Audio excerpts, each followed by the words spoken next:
Қайырлы күн, Тарих мектебі каналының тұрақты көрермені. Сізді канал алдында көргеніме тағы да қуаныштымын.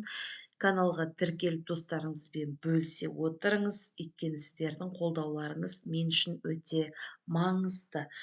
Ендеше бүгін сіздерге ұсынылатын тақырып алдыңғы видеода айтқанымыздай түргеш қағанатындағы ең ірі алпауыт оқиға Атлах шайқасы туралы болмақ. Ендеше біз бастаймыз.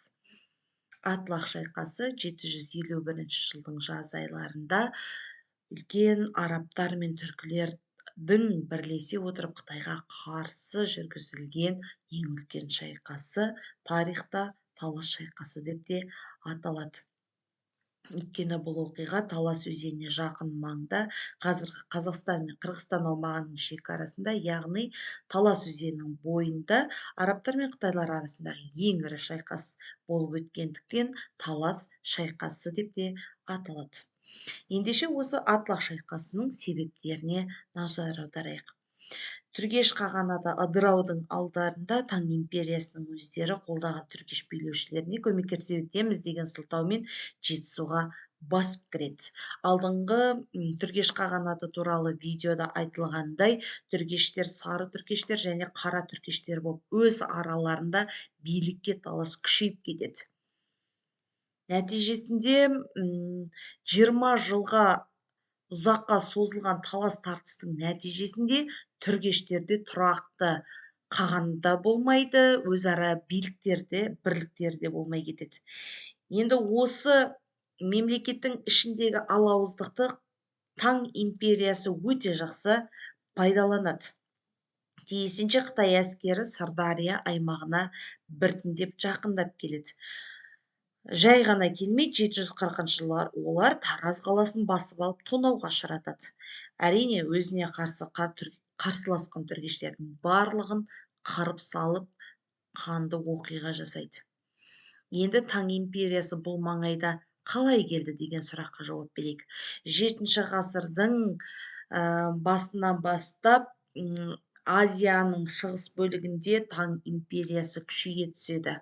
Ол тіпті шығыс түрік қағанатының да жеріне шабуыл жасап, оларды өздеріне бағынышты етіп алады.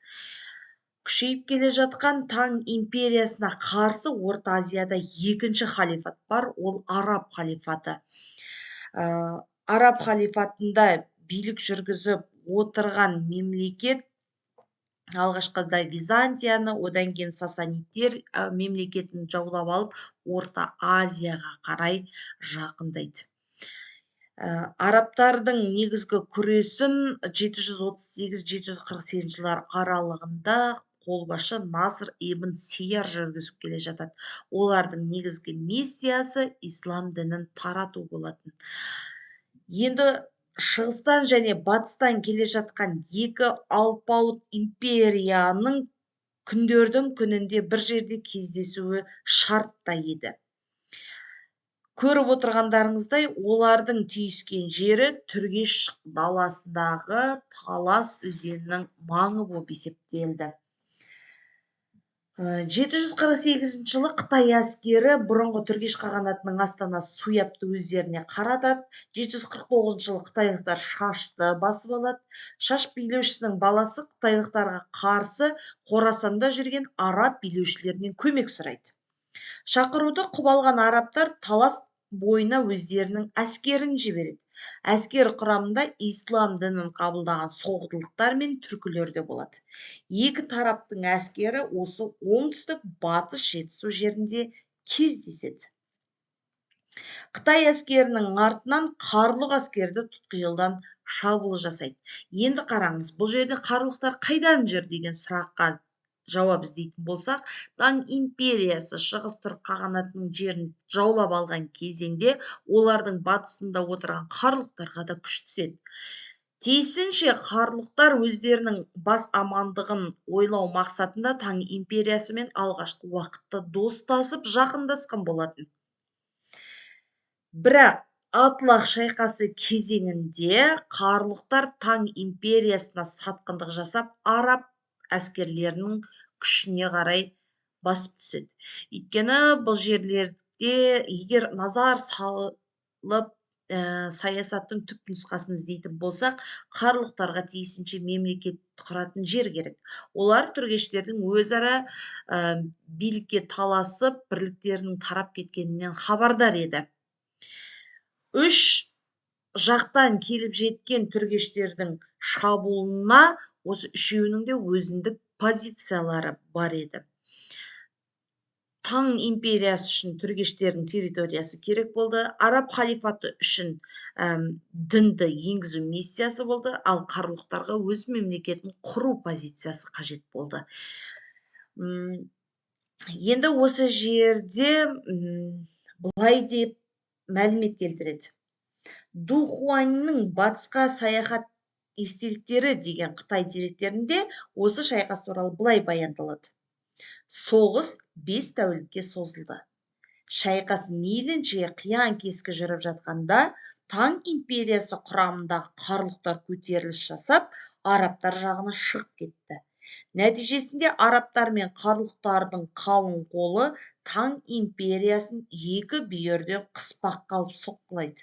Осындай тегеурінді соққыдан Гао Цзянши қолы түгелге жуық қырылады.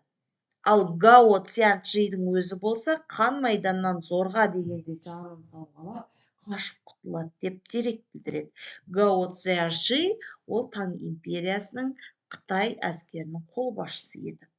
Екі жақтан қыспаққа түскен Қытай әскерлері ауыр шығынға ұшырап қаша жөнеледі.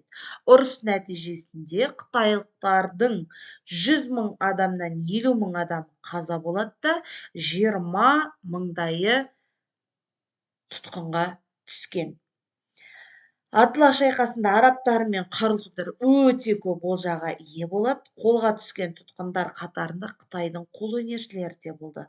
Олар қағаз бен жібек жасауды үйрету үшін Самарқанд пен Иракқа жер аударылады.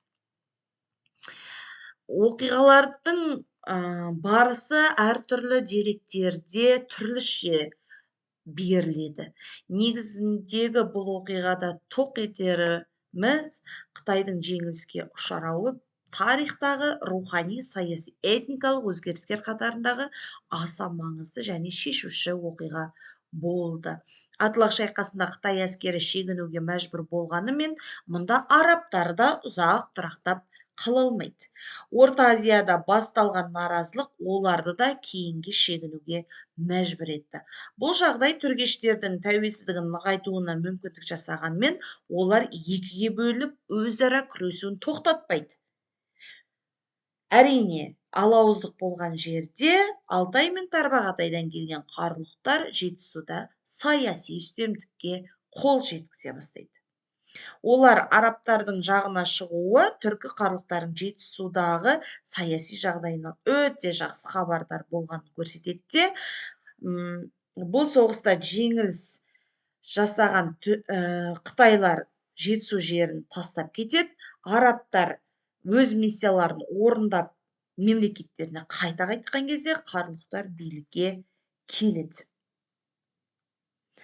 756 жылдан бастап қарлұқтар Жетісудағы саяси билікке бекіп, өз мемлекеттерін, яғни қарлұқ қағанатын құрып алады.